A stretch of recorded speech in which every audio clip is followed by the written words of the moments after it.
Moto அவங்களோட edge சீரியஸில் H20 Pro phone இப்போ இந்தியாவில் அஃபிஷியலாக லான்ச் பண்ணியிருக்காங்க. இந்த ஃபோன் எப்படி இருக்குன்னு இந்த வீடியோவில் பார்க்கலாம்.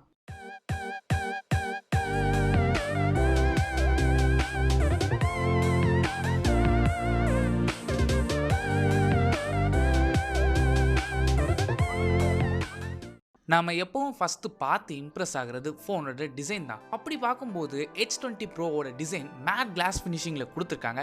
டிசைன் பார்க்கவே நல்லா இருக்குது. இந்த ஃபோனோட சைஸ் 6.7 இன்ச்சஸ் 20:9 ஆஸ்பெக்ட் ரேஷியோவில் கொடுத்துருக்காங்க. ஸ்க்ரீனோட சைஸ் கொஞ்சம் அதிகம் தான். டிஸ்பிளேக்கு AMOLED பேனல் யூஸ் பண்ணியிருக்காங்க. டிஸ்பிளேயோட resolution Full HD+. Refresh rate பொறுத்தவரை 144 Hz அண்ட் டச் சாம்பிளிங் ரேட்னு எடுத்துக்கிட்டிங்கன்னா 540 Hz. இந்த அளவுக்கு higher refresh rate and touch sampling rate யாருமே யூஸ் பண்ணல இந்த ப்ரைஸ் செக்மெண்ட்டில்.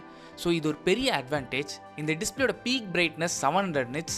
இந்த பேனலுக்கு HD10+ சப்போர்ட்டும் இருக்குது. அண்ட் அது மட்டும் இல்லாமல் இந்த AMOLED பேனல் 10-bit பேனல். டிஸ்பிளேயோட ப்ரொடெக்ஷனுக்கு கார்னிங்கோட Gorilla Glass வெர்ஷன் 5 யூஸ் பண்ணியிருக்காங்க. ஃபோனோட ஃப்ரண்ட் அண்ட் பேக்கில் சின்ன சின்ன ஸ்க்ராச்சஸ்லேருந்து இது ஈஸியாக ப்ரொடெக்ட் பண்ணும். நெக்ஸ்ட் ப்ராசர். இந்த ஃபோன் Snapdragon 870 ரன் ஆகுது. Snapdragon 865+ விட ஓவர் கிளாக் வெர்ஷன் தான் இந்த Snapdragon 870. பர்ஃபார்மன்ஸ் டாப் நாட்ச்சில் இருக்கும். கேமிங்னு சொல்லும்போது இந்த ஃபோனில் எந்த கேம்னாலும் உங்களால் ஈஸியாக ஹேண்டில் பண்ண முடியும். அண்ட் அதே மாதிரி இந்த 870 888 அண்ட் 888+ கூட கம்பேர் பண்ணும்போது கொஞ்சம் பிலோவில் தான் பெர்ஃபார்ம் பண்ணும். இந்த ப்ராசரை சப்போர்ட் பண்ணுறதுக்கு 8GB LPDDR5X RAM யூஸ் பண்ணியிருக்காங்க. அண்ட் ஸ்டோரேஜ் பொறுத்தவரை 128GB UFS 3.1 ஸ்டோரேஜ் ஆப்ஷன் கொடுத்துருக்காங்க. இந்தியாவில் ஒரே வேரியண்ட்டில் மட்டும்தான் அவைலபிளாக இருக்குது. Next cameras. Primary sensor 108 megapixel use பண்ணியிருக்காங்க.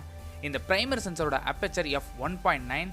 Second sensor 8 megapixel telephoto lens use பண்ணியிருக்காங்க. இந்த டெலிஃபோட்டோ லென்ஸுக்கு ஆப்டிக்கல் இமேஜ் ஸ்டெபிலேஷன் சப்போர்ட் இருக்குது.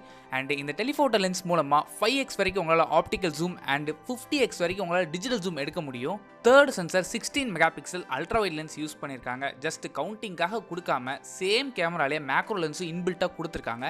ஜஸ்ட் மார்க்கெட்டிங் கிமிக்காக எக்ஸ்ட்ரா ஒரு கேமரா கொடுக்காம மற்ற பிராண்ட்ஸும் இதே மாதிரி அல்ட்ரா வைட் லென்ஸ்லேயே சேர்த்து மேக்ரோ லென்ஸ் கொடுத்தாங்கன்னா நல்லாயிருக்கும். ஃப்ரண்ட் ஃபேசிங் கேமரா பொறுத்தவரை 32 மெகாபிக்சல் யூஸ் பண்ணியிருக்காங்க. என்னதான் AMOLED பேனல் யூஸ் பண்ணாலுமே ஃபிங்கர் பிரிண்ட் சென்சார் பவர் பட்டனில் தான் கொடுத்துருக்காங்க. நெக்ஸ்ட் பேட்டரி 4500 mAh கொடுத்துருக்காங்க. இந்த பேட்டரியை சார்ஜ் பண்ண 30 watts டர்போ சார்ஜர் பாக்ஸ்லேயே இன்க்ளூட் பண்ணியிருக்காங்க. இவ்வளோ நேரமாக ஹார்ட்வேர் பற்றி பார்த்தோம். நெக்ஸ்ட் சாஃப்ட்வேர் பொறுத்தவரை Android 11 தான் ரன் ஆகுது. கம்ப்ளீட் ஸ்டாக் Android UI தான் யூஸ் பண்ணியிருக்காங்க. மோட்டோ H20 ப்ரோக்கு 2 years வரைக்கும் உங்களுக்கு செக்யூரிட்டி பேச்சஸ் இருக்குன்னு சொல்லியிருக்காங்க. அண்ட் அது மட்டும் இல்லாமல் Android 12 and 13 அப்டேட்ஸும் உண்டுன்னு சொல்லியிருக்காங்க. ஃபோனோட திக்னஸ் 7.99 mm, கிட்டத்தட்ட 8 mm கூட தான் பில்ட் பண்ணியிருக்காங்க. அண்ட் வெயிட்டும் 190 grams. Moto H20 Pro 5G enabled phone. 11 5G band support இருக்குது. அண்ட் அது மட்டும் இல்லாமல் Wi-Fi 6 சப்போர்ட்டும் இருக்குது. Next pricing. Moto H20 Pro 36,999க்கு லான்ச் பண்ணியிருக்காங்க. 8GB RAM 120GB வேரியன்ட். இந்த ஃபோன் வாங்கலாமேன்னு கேட்டிங்கன்னா தாராளமாக இந்த ஃபோனை நீங்கள் வாங்கலாம். October 3 ப்ரீ ஆர்டர் பண்ணிக்கலாம் ஃப்ளிப்கார்ட் மூலமாக. இந்த வீடியோ பிடிச்சா லைக் பண்ணுங்கள், கமெண்ட் பண்ணுங்கள், உங்கள் ஃப்ரெண்ட்ஸோட ஷேர் பண்ணுங்கள். மறக்காம சேனலை சப்ஸ்கிரைப் பண்ணிவிட்டு பக்கத்தில் இருக்க பெல் ஐக்கானை செலக்ட் பண்ணிவிட்டு ஆல் ஆப்ஷன் கொடுங்க. அப்போ தான் வீடியோ போட்ட உடனே உங்கள் ஃபோனில் நோட்டிஃபிகேஷன் வரும்.